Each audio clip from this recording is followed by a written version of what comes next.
আসসালামু আলাইকুম রহমতুল্লাহ। আজকে ন্যারেশনের লেকচার 5 নিয়ে আলোচনা হবে।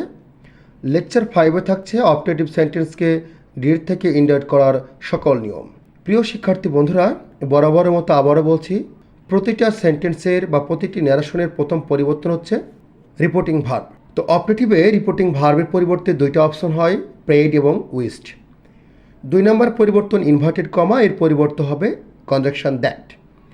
3 নম্বর পরিবর্তন পার্সন, 4 নম্বর টেন্স। এই যে পরিবর্তনের যে নিয়মগুলো, এই নিয়মের ধারাবাহিকগুলো তোমাদেরকে লেকচার 1-এ দেওয়া আছে, একটু লেকচার 1গুলো দেখে নেবে। আমরা এখানে কয়েকটা বাক্য দেখতে পাচ্ছি। The teacher said to me, may Allah save you. তো যেহেতু অপারেটিভ সেন্টেন্স, তাই রিপোর্টিং ভার্ব এর পরিবর্তে আমরা উইস্ট নিব এবং ইনভার্টেড কমার পরিবর্তে দ্যাট নিব। 3 নম্বর পরিবর্তন পার্সন, আল্লাহ আছে, আল্লাহ থাকবে। এবং 4 নম্বর পরিবর্তন হচ্ছে মে থেকে হবে মাইট। সেভ, এবং এখানে ইউ এর পরিবর্তে মি হয়েছে। কেন হয়েছে? ইউ সেকেন্ড পার্সন, ইউ এর অবস্থান এখানে অবজেক্ট, তাই অবজেক্টকে মি আছে, মি নিব আমরা।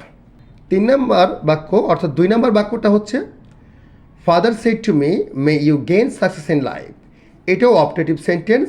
তো যেহেতু রিপোর্টেড স্পিচটি অপারেটিভ সেন্টেন্স, তাই আমরা রিপোর্টিং ভার্বের পরিবর্তে উইস্ট নিব এবং ইনভার্টেড কমার পরিবর্তে নিব দ্যাট।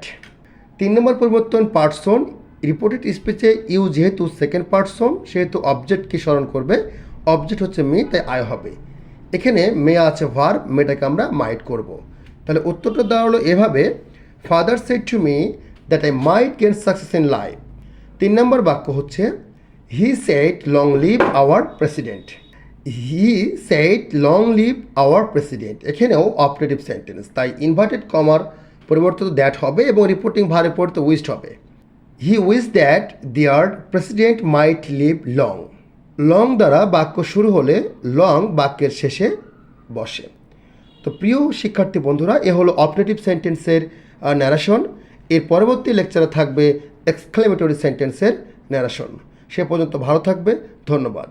আসসালামু আলাইকুম ওয়া রাহমাতুল্লাহ।